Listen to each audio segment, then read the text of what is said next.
أعوذ بالله من الشيطان الرجيم بسم الله الرحمن الرحيم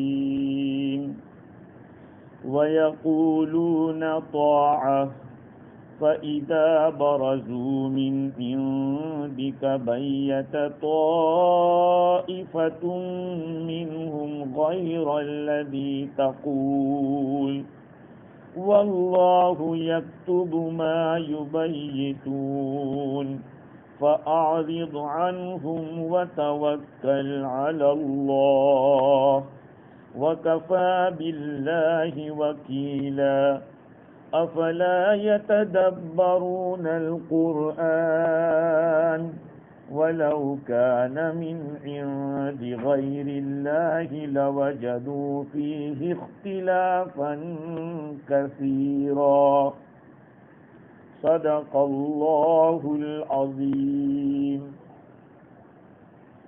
بزرگوں، پیارے بھائیوں،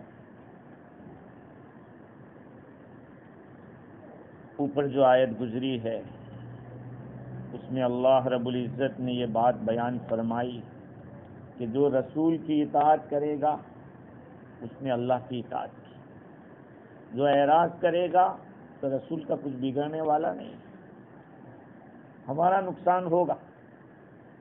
ہاں، رسول کچھ بھی فرمائیں گے تو وہ اللہ کا فرمایا ہوا ہی فرمائیں گے، اس لیے رسول کی اطاعت میں اپنی خیر سمجھو اور رسول کے خلاف چلنے میں اپنا ہی نقصان سمجھو۔ آج جس آیت کو پڑھا ہے اس میں پہلی آیت میں منافقوں کی ایک عادت بتلائی۔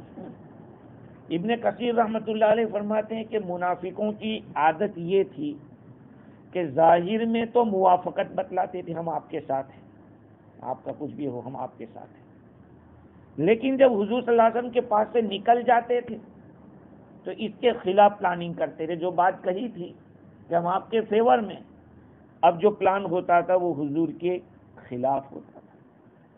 اللہ تعالیٰ نے اس آیت کریمہ کے اندر اس کو بیان کیا ہے۔ وَيَقُولُونَ طَاعَةٌ، وہ کہتے ہیں کہ ہمارا کام تو ماننا ہے، یہ کہتے تھے وَيَقُولُونَ طَاعَةٌ۔ یہ منافقوں کی عادت ہے کہ آپ جو فرمائیں گے، ہمارا کام، ہمارا شیوا بس آپ کی اطاعت کرنا ہے۔ فَإِذَا بَرَزُوا مِنْ عِنْدِكَ، جب آپ کے پاس سے نکل جاتے ہیں، بَيَّتَ طَائِفَةٌ مِّنْهُمْ غَيْرَ الَّذِي تَقُولُ، تو ان میں سے ایک جماعت رات کو پلان کرتی ہے اس کے خلاف یا اس کے علاوہ جو آپ سے کہہ رہے تھے۔ آپ کے سامنے تو کچھ کہا تھا، اب دوسری بات کر رہے ہیں۔ مفتی شفیع صاحب رحمۃ اللہ علیہ لکھتے ہیں کہ جب منافقین آپ کے سامنے آتے تو کہتے کہ ہم نے آپ کا حکم قبول کر لیا، جب واپس جاتے تو آپ کی نافرمانی کرتے اور نافرمانی کے لیے مشورے کرتے تھے، جس سے رسول اکرم صلی اللہ علیہ وسلم کو بہت تکلیف ہوتی، اور اللہ تعالیٰ نے آگے کے جو حصہ ہے اس میں ہدایت کی ہے کہ آپ پرواہ نہ کریں، آپ اس کی پرواہ نہ کریں کہ کوئی آپ کے سامنے کچھ ہے، پیچھے کچھ ہے۔ اب ظاہری بات ہے، مرد ہوتا تو سامنے ہی کچھ کہہ دیتا، یہ تو بزدلی کی بات ہے کہ حضور کے سامنے تو ہم نے آپ کی بات مانی، ہم آپ کے پیچھے آپ کے ساتھ ہیں، اور وہیں سے ادھر ہٹے اور پھر اس کے خلاف، اس کا یہ مطلب کہ وہ خود نامرد ہے۔ مفتی شفیع صاحب رحمۃ اللہ علیہ لکھتے ہیں کہ اللہ تعالیٰ نے اپنے حبیب کو فرمایا کہ ان کی پرواہ نہ کیجیے، آپ اپنا کام کرتے رہو، اللہ کے بھروسے کے اوپر رہیں، کیونکہ وہ آپ کے لیے کافی ہے، اللہ کافی ہے۔ آگے مفتی صاحب رحمۃ اللہ علیہ لکھتے ہیں کہ جو شخص لوگوں کا پیشوا ہوتا ہے، رہنما ہوتا ہے، قوم کا رہبر ہوتا ہے، اس کے ساتھ ایسا ہوتا ہے۔ طرح طرح کی دشواریوں سے آدمی کو گزرنا پڑتا ہے، لوگ طرح طرح کے الٹے سیدھے الزامات لگاتے، دوستی کے روپ میں دشمن بھی ہوتے ہیں، ان سب چیزوں کے باوجود اس رہنما کو عزم اور استقلال کے ساتھ اللہ کے بھروسے پر اپنا کام کرتے رہنا چاہیے۔ آج کے دور کے اندر یہ ایک چلتا سکہ ہے، آج کی جو کرنسی ہے، مطلب یہ کہ پبلک کے اندر یہ چیز بہت اچھی سمجھی جاتی ہے۔ بڑے آدمی کو نہیں، چھوٹے آدمی کو بھی یہی تکلیف ہے، چھوٹے آدمی کو بھی یہی تکلیف ہے کہ سامنے کچھ کہیں گے، پیچھے کچھ کریں گے۔ جو ڈبل فیس کا رول ہوتا ہے اس کی سخت وعیدیں آئی ہیں۔ ہاں، بیت طائفۃ منہم غیر الذی تقول، رات کے وقت جو پلاننگ ہوتی ہے اس کو بیتوتت کے لفظ سے، بیت کے لفظ سے اللہ تعالیٰ نے بیان کیا ہے۔ واللہ یکتب ما یبیتون، اللہ تعالیٰ لکھوا رہے ہیں وہ جو کچھ وہ پلاننگ کرتے ہیں رات کو، اللہ کے فرشتے ہیں۔ ہاں، اور میرے بھائیو اس میں کوئی شک نہیں ہے کہ دنیا مل کے آپ کے خلاف کچھ بھی کر لے، اس کو تو پتہ ہے، اللہ کو تو پتہ ہے۔ اگر اس پر ہمیں پورا کانفیڈنس اور بھروسہ اور توکل ہو جاوے تو دنیا کی کوئی طاقت، ہم لوگ اسباب کے پیچھے زیادہ محنت کر رہے ہیں، وہ کیوں کہہ رہا ہے، اس کو میں کیسے راضی کروں، اس کو میں کیسے اپنے سے مطمئن کروں، یہ ہزاروں قسم کے خیالات انسان کو آتے ہیں اور اسی میں وہ پریشان رہتا ہے۔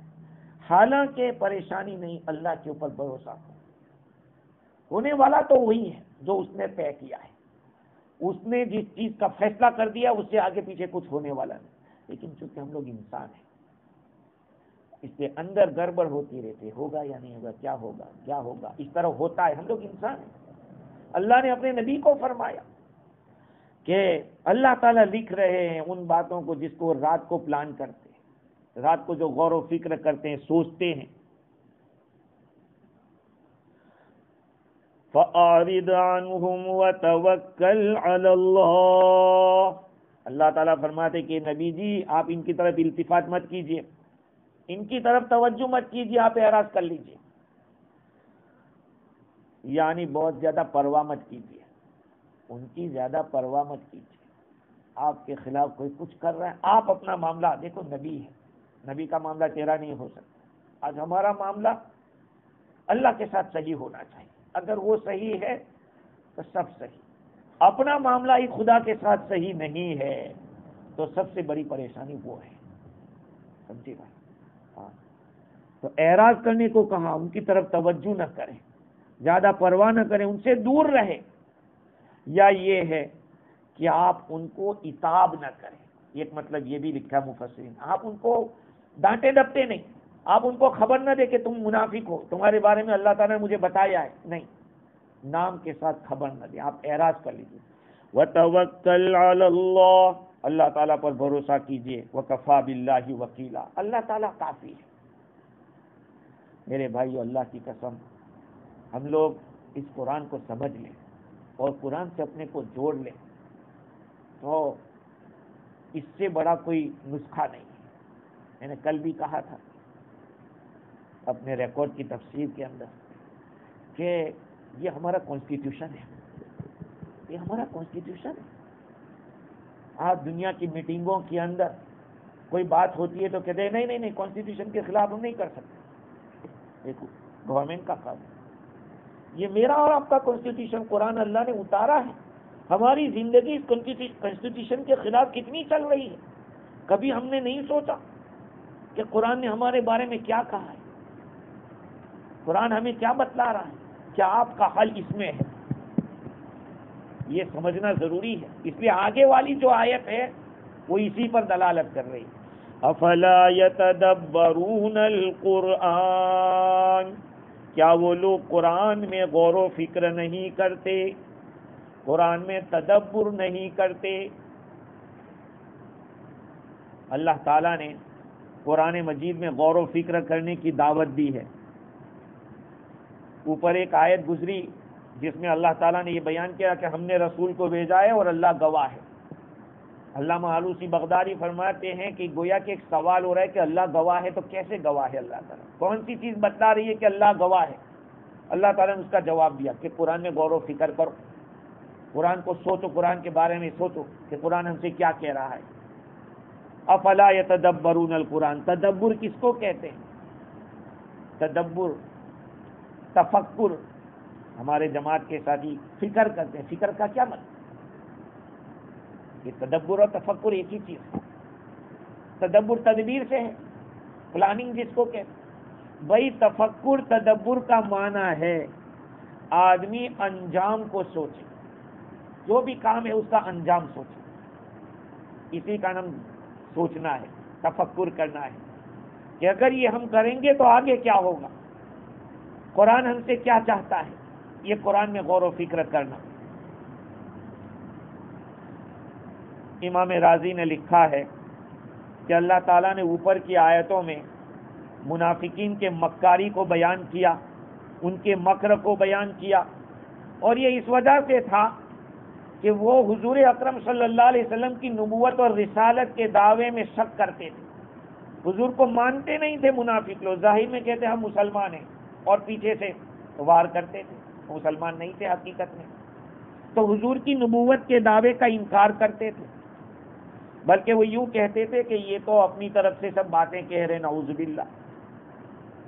اللہ تعالیٰ نے ان کو حکم دیا کہ اور کچھ مت دیکھو، صرف قرآن میں غور و فکر کرو۔ افلا یتدبرون القرآن، کیا وہ لوگ قرآن میں غور و فکر نہیں کرتے؟ گویا کہ اللہ تعالیٰ نے قرآن میں سوچنے کا حکم دیا ہے، قرآن سے اعراض کرنے سے روکا ہے، ہاں کہ قرآن سے اعراض مت کرو، اسی میں غور و فکر کرو۔ میں آپ کو بتاؤں، واٹس ایپ کے اوپر ہمارے ایک دوست ہیں، انہوں نے ایک ہندو کی نظم رکھی، ہندو آدمی 1992 سے لے کر 1997 تک ہندوستان کا صدر جمہوریہ رہا، جس کو راشٹرپتی کہتے ہیں، جن کا نام ڈاکٹر پنڈت شنکردیال شرما ہے، شنکردیال شرما۔ ان کی نظم آپ سنو گے تو آپ کو ایسا لگے گا کہ اس نے تو دکھتی زد کے اوپر، ایک ہندو بول کے بولتا ہے، کیا بولتا ہے؟ عمل کی کتاب تھی دعا کی کتاب بنا دیا، قرآن کے بارے میں کہہ رہا ہے، عمل کی کتاب تھی دعا کی کتاب بنا دیا، سمجھنے کی کتاب تھی پڑھنے کی کتاب بنا دیا۔ کیا تھی کتاب؟ سمجھنے کی، لیکن ہم نے پڑھنے کی کتاب۔ آگے لکھتے ہیں، زندوں کا دستور تھی مردوں کا منصور بنا دیا۔ یہ تو زندوں کے دستور، دستور کے معنی زندگی، قانون حیات، دستور زندگی، قانون حیات جس کو کہتے ہیں، دا لا آف لائف۔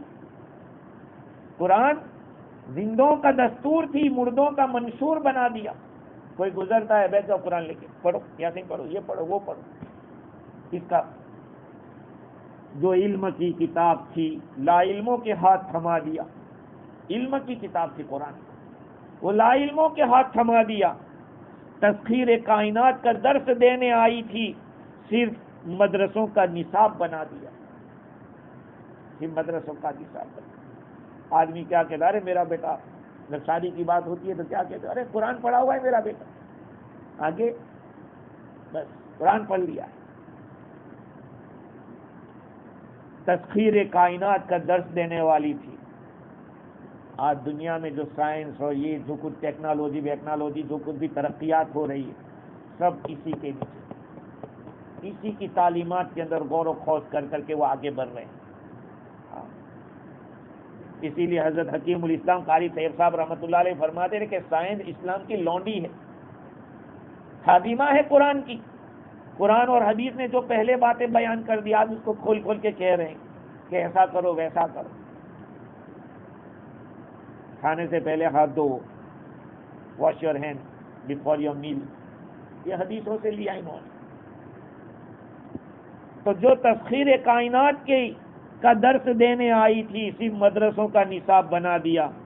مردہ قوموں کو زندہ کرنے آئی تھی، مردوں کی بخشش پہ لگا دیا۔ مردہ قوموں کو زندہ کرنے آئی تھی، مردوں کی بخشش پہ لگا دیا۔ کوئی گزرتا ہے 40 دن پڑھو، کہاں 40 دن، کون سی کتاب سے 40 دن ہے، کہاں ہے، کچھ بھی نہیں ہے۔ جو رشتہ داروں بھی اپنے طور پہ پڑھتے رہیں، یہ جمع ہونا، یہ کرنا، وہ کرنا، بالکل نہیں۔ قرآن تو سمجھنے کی ہے، وہ چاہتی ہے قرآن چاہتا کیا ہے ہم سے، ہمیں کس موڑ پر کیا کرنا ہے وہ قرآن نے بتایا ہے۔ آگے وہ کہتے ہیں اے مسلمانوں یہ تم نے کیا کیا، یہ مسلمانوں تم نے کیا کیا، اس قرآن کے ساتھ تم نے کیا سلوک کیا، کیا تھی اور کیا بنا دیا۔ افلا یتدبرون القرآن، کیا یہ لوگ منافق لوگ قرآن میں غور و فکر نہیں کرتے؟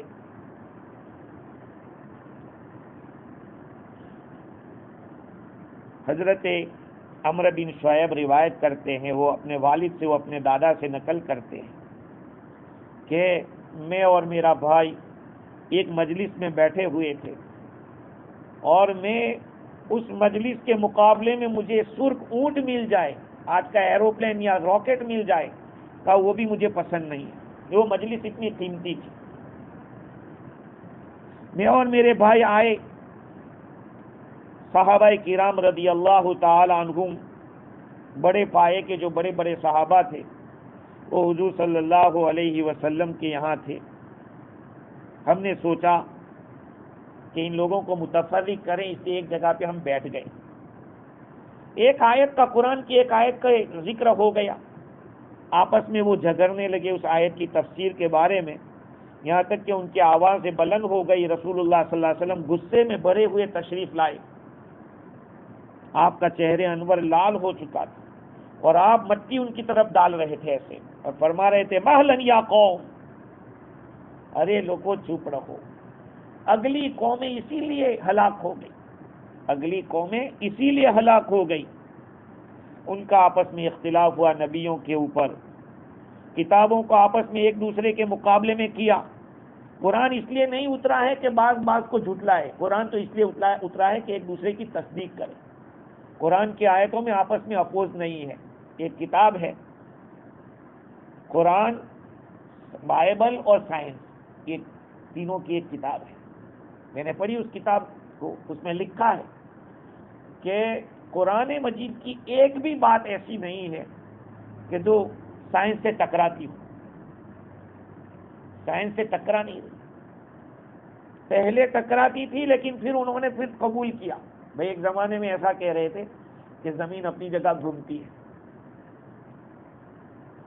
سورج اپنی جگہ ہے، لیکن قرآن میں سورہ یاسین میں تو اللہ نے فرمایا کہ سب اپنی جگہ پہ گھوم رہے ہیں، کل فی فلک یسبحون، یہ قرآن ہے۔ آج سائنس یہی کہہ رہی ہے کہ سورج بھی چل رہا ہے، چاند بھی چل رہا ہے، زمین بھی ہل رہی ہے اپنی اپنی جگہ پہ، سب چل رہے ہیں، یہ قرآن کی آیت ہے۔ تو آگے لکھتے ہیں کہ بائبل کے اندر اتنی چیزیں ہیں کہ جو سائنس سے میل نہیں کھا رہی ہے۔ ظاہری بات کہ بائبل چینجز کتاب چینج ہو چکی ہے، اور قرآن مجید قیامت تک اس کا ایک نقطہ بھی کوئی چینج نہیں کر سکتا، ایک حرف بھی اس کو بدل نہیں سکتا کوئی۔ یہ کتاب ایسی ہے، اور یہ قیامت تک کے لیے ہے، ایسا نہیں ہے کہ 100-200 سال، قیامت تک کے لیے یہ کانسٹیٹیوشن کا کام دے گی، یہ قانون حیات ہے۔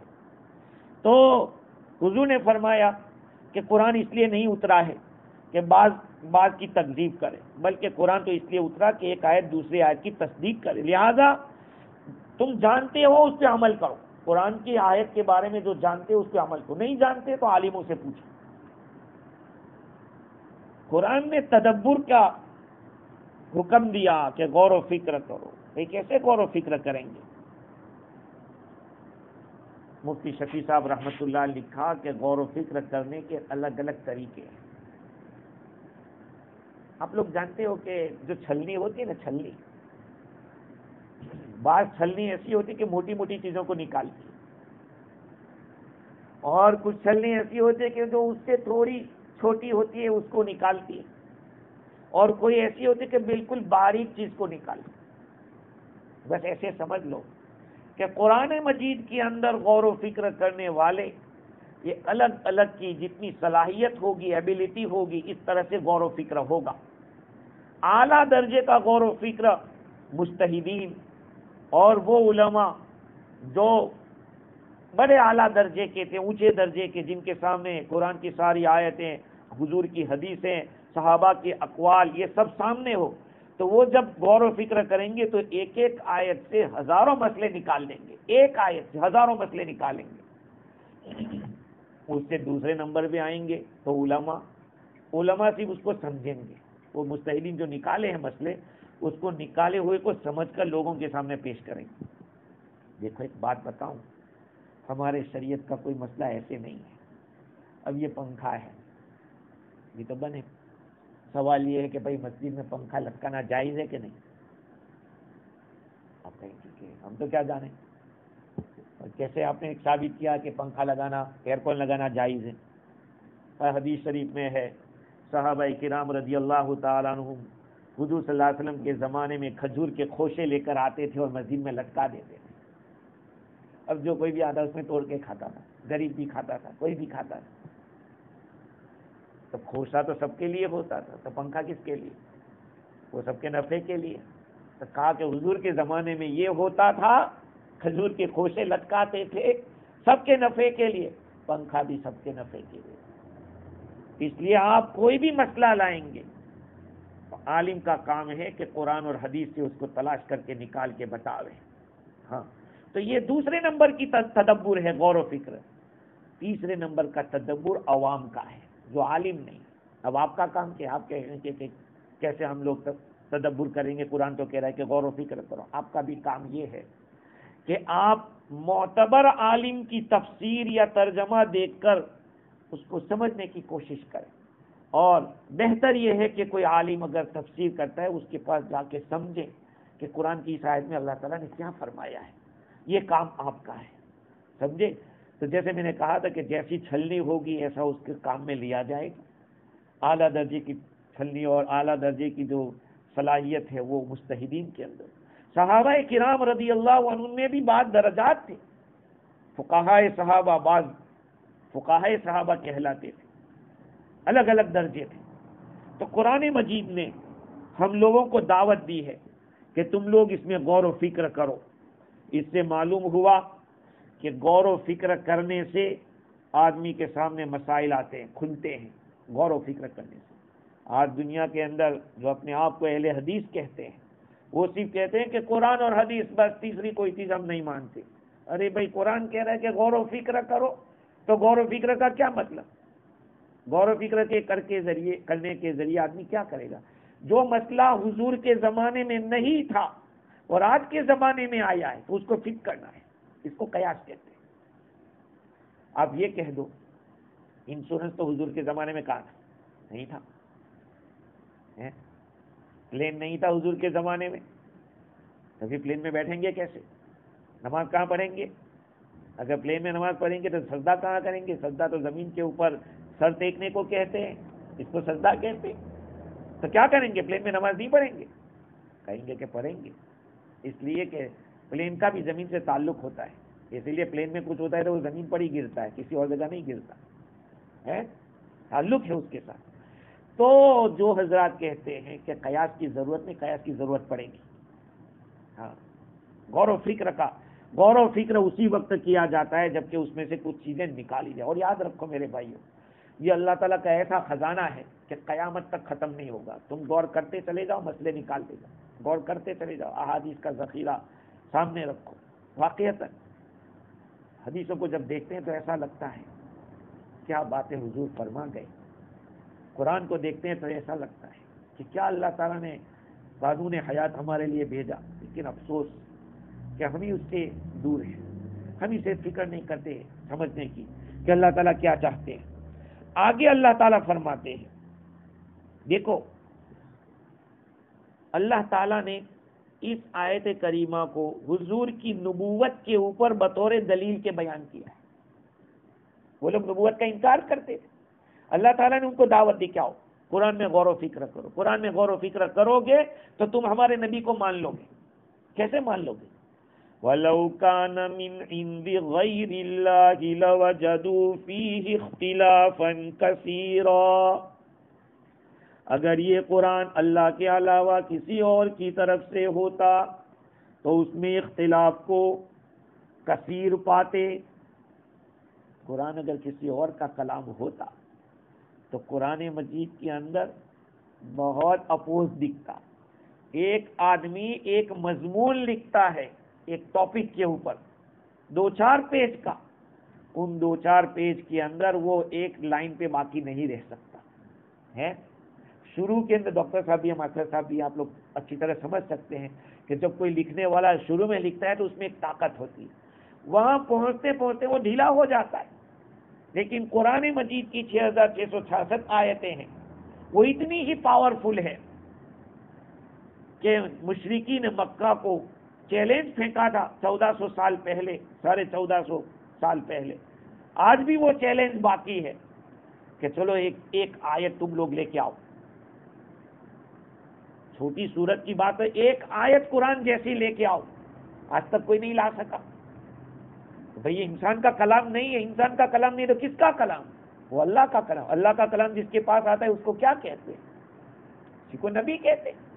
یہ وحی ہے، یہ کوئی انسانی دماغ کی بات نہیں ہے.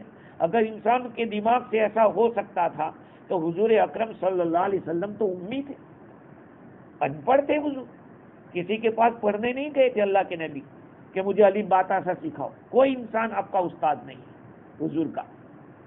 اس کے باوجود ایسی کتاب آئی کیسے؟ اس وقت تو بڑے بڑے فصحا بلغا، اچھی عربی بولنے والے، اچھی عربی سمجھنے والے موجود تھے، لیکن اس چیلنج کو وہ نہیں قبول کر سکے. انہوں نے کہہ دیا کہ یہ کوئی انسانی کلام نہیں، یہ تو کوئی آسمانی کلام ہے. تو اللہ تعالیٰ نے حضور اکرم صلی اللہ علیہ وسلم کی نبوت کے اوپر یہ دلیل بیان کی ہے قرآن کو 3 طریقے سے. ایک، قرآن کی فصاحت. فصاحت کا مطلب یہ ہے کہ قرآن تھوڑے الفاظ میں بھی ایسی بات کرتا ہے. ایک عرب کو کہا گیا کہ اتنا بتاؤ کہ جہنم بہت کشادہ ہے، یہ بتاؤ، عربی میں بتاؤ. تو کہا ان جہنم لواسعۃ. کا قرآن کیا کہتا ہے؟ دیکھو قرآن جہنم کی وسعت کو بتلا رہا ہے. یوم نقول لجہنم هل امتلأت وتقول هل من مزید. اس دن کو یاد کرو جس دن ہم جہنم سے کہیں گے کہ تو بڑھ گئی، وہ کہے گی کہ اور آنے دو، هل من مزید ہے اور زیادہ. کہ یہ قرآن نے جہنم کی وسعت کو بتلایا ہے کہ جہنم کتنی کشادہ ہوگی. دیکھیے یہ ہے قرآن.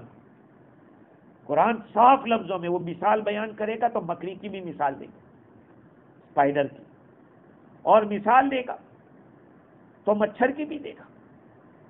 ہاں، پہلی چیز یہ. تو قرآن اتنا فصیح کلام ہے کہ دنیا کا کوئی کلام ایسا فصیح نہیں ہو سکتا. دوسری بات یہ ہے کہ قرآن مجید میں اللہ تعالیٰ نے غیب کی خبریں بیان کی ہیں. میں پہلے بھی آپ لوگوں کو بتا چکا ہوں، علم غیب الگ ہے، غیب کی خبریں الگ ہیں. حضور عالم الغیب نہیں تھے، حضور کے پاس غیب کی خبریں تھیں. عالم الغیب کا مطلب یہ ہے کہ کسی کے بتائے بغیر پتہ چل جاوے، وہ عالم الغیب ہے. میں نے مثال دی تھی کہ ایک آدمی جادوگر ہے. میں آپ کو جادو کے قصے سنا دوں 2-4 یہاں تو آپ کہیں گے کہ جادوگر ہے. نہیں، جادوگر کام الگ ہے، جادو کی خبریں سنانا الگ چیز ہے. عالم الغیب حضور نہیں تھے. اللہ تعالیٰ حضور کو خبر دیتے تھے تو حضور کو پتہ چلتا تھا. ورنہ بہت سارے ایسے واقعات ہیں، عائشہ پر الزام لگا، تہمت لگی، حضور کو مہینے تک پتہ نہیں چلا کہ واقعہ کیا ہے. اللہ تعالیٰ نے قرآن کی 10 آیتیں اتاری عائشہ کی برات کے لیے، باقی بیان کرنے کے لیے.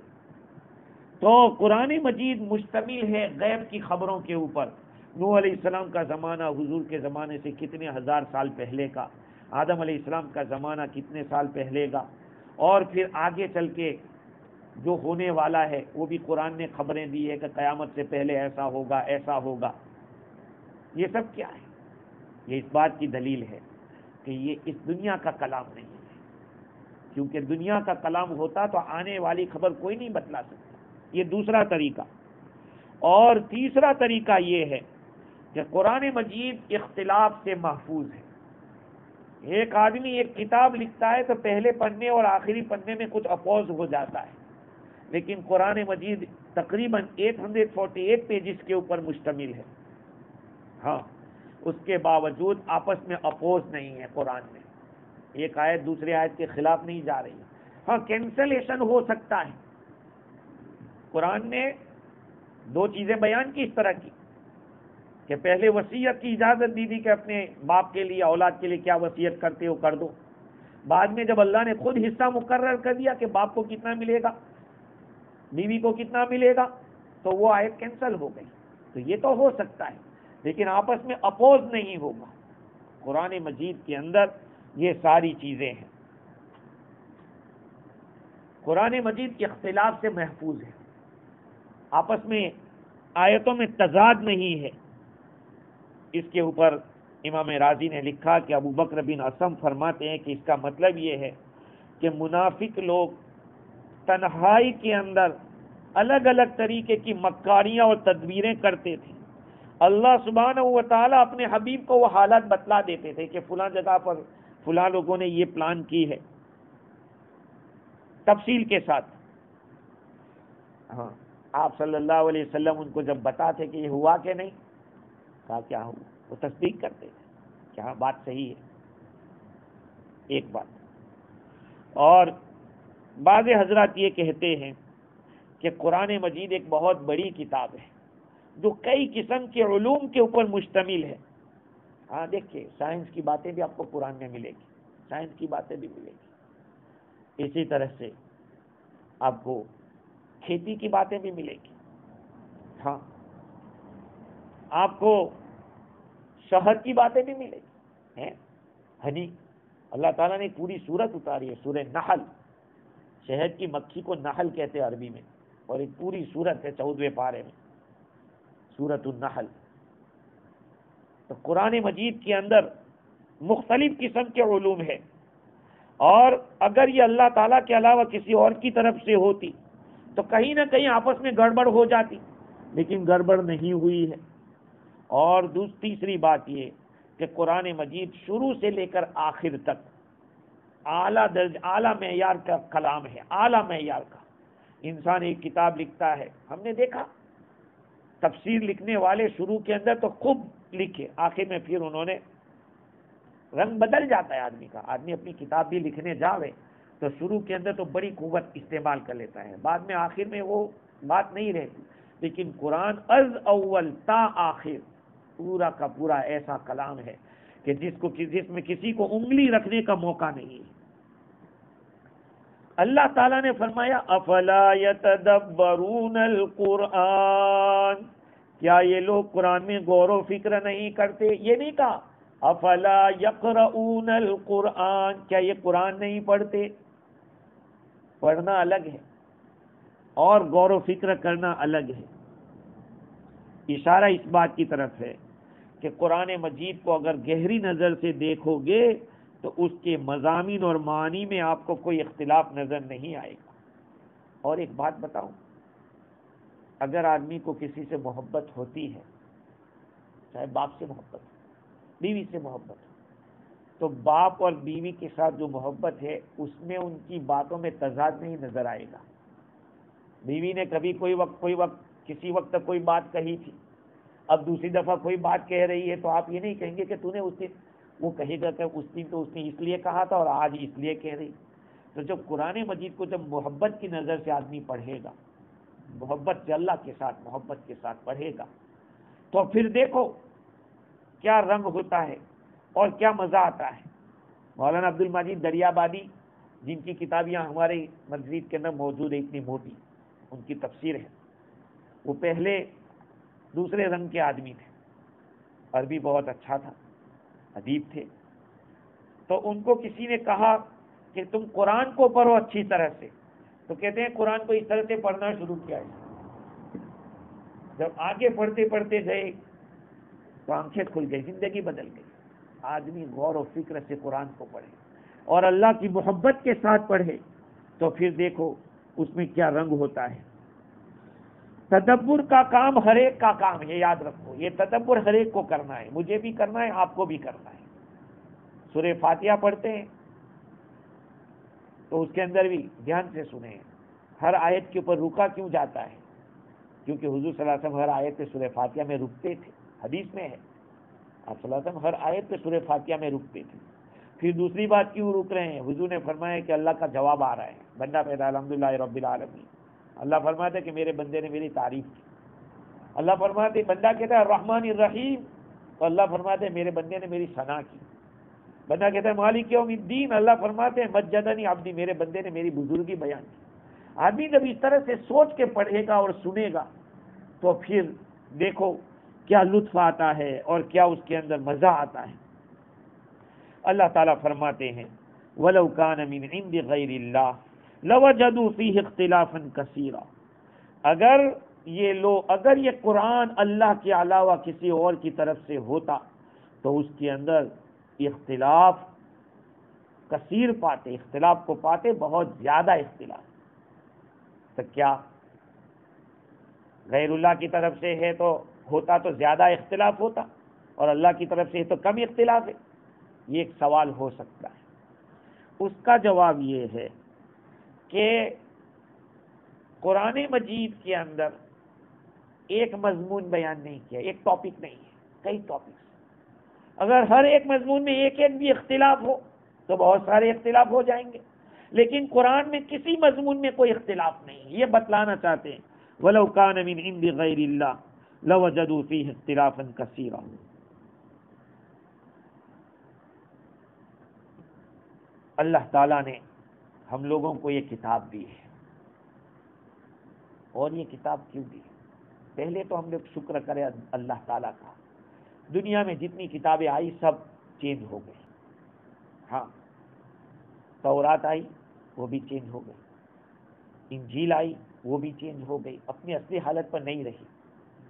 بائبل میں نیو ٹیسٹمنٹ اور اولڈ ٹیسٹمنٹ سب چیزیں آئی، اس کی ایک پوری داستان ہے۔